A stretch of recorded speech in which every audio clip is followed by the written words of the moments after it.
আপনার নাম কি? আচ্ছা থাক, নাম না হয় পরে জানা যাবে, আগে মনের কথা বলে ফেলি। দেখুন, আমি খুব চটপটা স্বভাবের মেয়ে, মনের কথা এত চাপাচাপি করে রাখতে পারি না। আমি আপনাকে ভালোবাসি।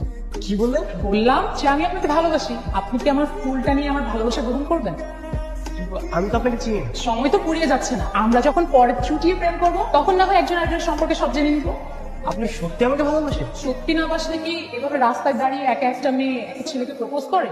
I love you too. তোমার ভালোবাসা আমি আমার অন্তরের অন্তঃস্থল থেকে গ্রহণ করবো। কথা দিচ্ছি তোমাকে ভালোবেসে আমি আগলে নেবো। কাট কাট কাট কাট কাট, একদম পারফেক্ট, যেভাবে চেয়েছিলাম সেরকম। তাহলে চল এখন যে জমা দিয়ে আসি। এই কি হলো বুঝলাম না এটা। আরে ভাইয়া, ভাইয়া মানে এই মাত্র না তুমি রোমান্টিক ভাবে আমার সাথে কথা বললা, আর এখনই ভাইয়া? আসলে একটা সাইকোলজিক্যাল রিঅ্যাকশন পরীক্ষা করার জন্য আমরা এটা করেছি। এটা একটা অভিনয় ছিল। এর জন্য তুমি আমাকেই পেলা? আমাকে কি দেখে তোমার পাগল মনে হয়? আমরা তো শুধুমাত্র একটা পরীক্ষা করার জন্যই এরকম করেছি যে একটা অপরিচিত মেয়ে যখন একটা ছেলেকে প্রপোজ করে তখন তার রিঅ্যাকশন কিরকম হয়। যা করেছো ভালোই করেছো। তো সত্যি বলতে তোমাকে আমার ভালো লেগেছে। সত্যি